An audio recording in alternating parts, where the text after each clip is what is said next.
Hello, everyone. It is I, Jorge Juan Billy Carlos Sanchez, but you can call me Johnny. Today we are in the country of Peru. Yes, there are a lot of llamas here. They're everywhere. I can't go anywhere without running into one.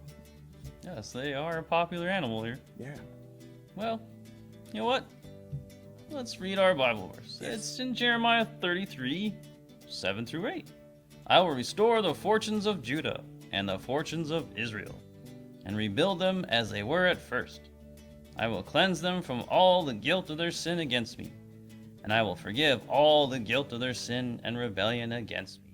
So, Word, in these verses, it talks about restoring fortunes and rebuilding. What is this talking about?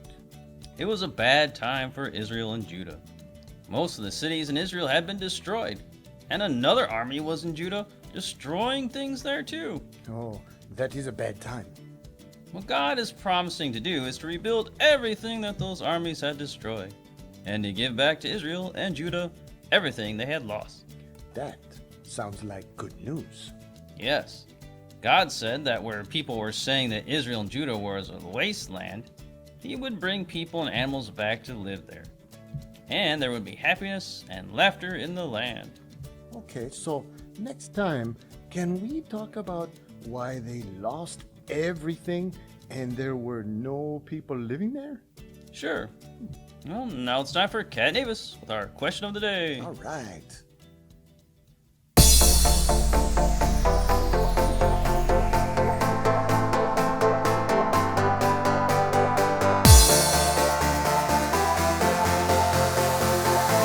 Greetings. Woohoo! Hey, Kat, let's review those questions. We have 5 questions so far. Are you ready? Say the answers with me. What did God the Father undertake in the covenant of grace? To justify and sanctify those for whom Christ should die. Question number 2 is, what is justification? It is God's forgiving sinners and treating them as if they had never sinned. And what is sanctification? It is God's making sinners holy in heart and conduct. For whom did Christ obey and suffer? For those whom the Father had given him. What kind of life did Christ live on earth? A life of poverty and suffering. That's it. Good job. That's our question of the day. And now it's time for Theo and Elly.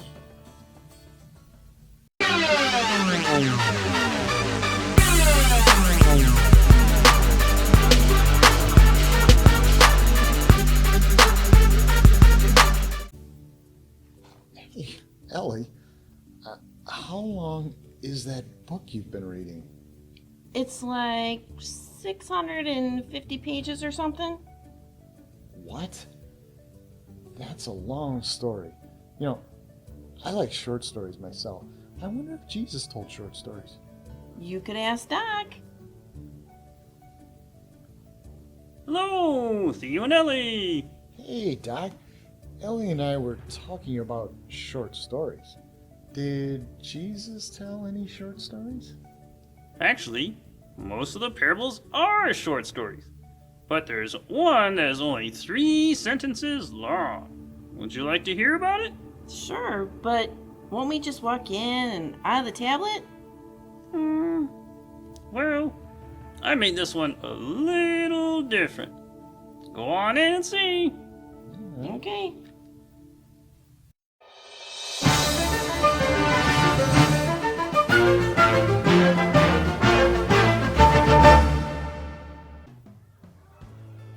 Looks like we're outside someone's house.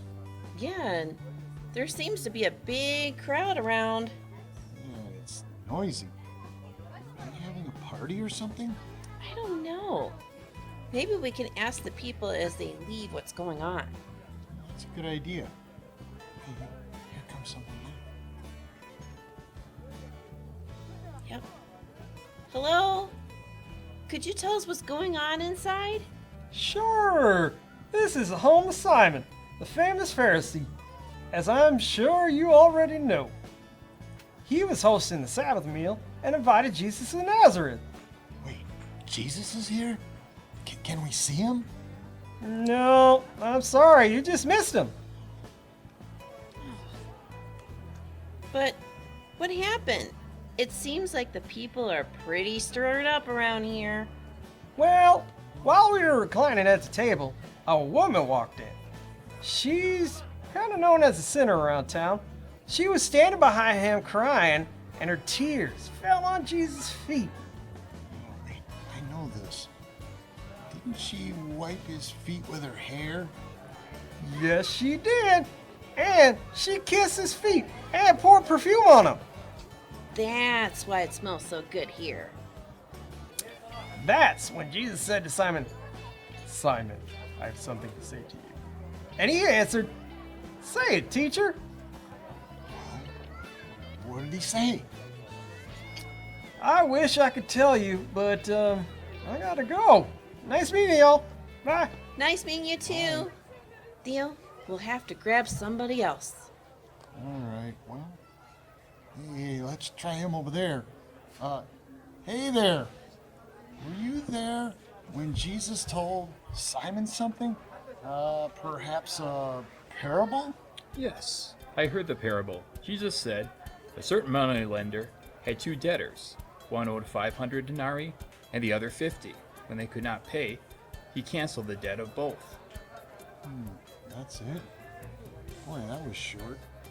Did Jesus say anything else? He asked, now which of them will love him more? Well, I would say the guy that owed 500, but what did Simon say? He said, the one, I suppose, for whom he canceled the larger debt. Was that the right answer? Yeah, I think so. I've got to go. Thanks for the chat. I should try grabbing someone else, just to make sure. Agreed. Oh, let's see. Excuse me. Can we talk to you? Sure.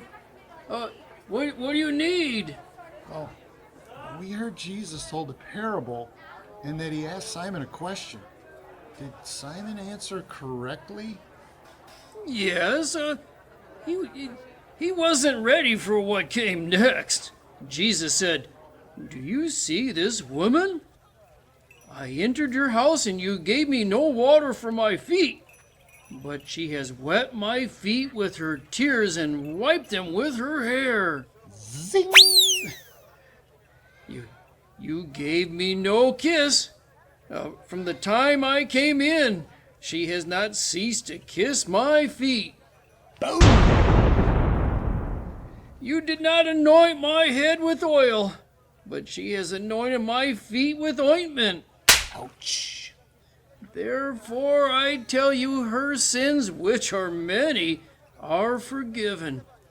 For she loved much, but he who is forgiven little loves little. Then he said to the lady, your sins are forgiven. Let me guess. Things started to get a little crazy after that. Yes, he told her that her faith has saved her and she could go in peace. What does this mean? It means only God can forgive sins as he did. Well, I need to go think about what just happened. Nice talking to you all. We should go back to Doc. So, hit the home button, Theo.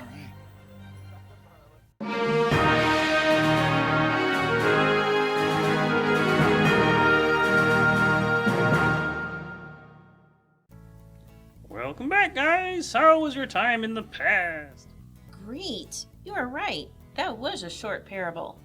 So, Simon was right?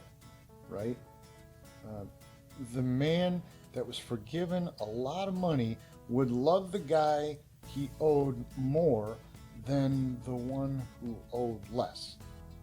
Right, Theo, but It seemed from what Jesus said, Simon was wrong. Yes. You see, the man that was forgiven much was like the woman who was a well-known sinner in town. She wept for sorrow over her sin in the presence of Jesus. She knew how much of a sinner she was. That makes Simon the man who was forgiven little? Yes, he was a sinner too. He too had a great debt, but didn't realize it. The point of the parable is that those that realize how much of a sinner they are love Jesus more. Those that think they're not sinners or just a little sinner won't love Jesus at all, or maybe just a little. So the more we know our sin, the more we will love Jesus. Yes, exactly. Wow. Thanks, Doc. Jesus can sure pack a lot of stuff in a short story. Ah, he is the master storyteller after all. Well, Doc, we should probably get going. Thanks for the story. You're welcome. Yeah, good night, Doc. All right. Ooh, my book. I had grab my book. Leave it. Just get a short story book.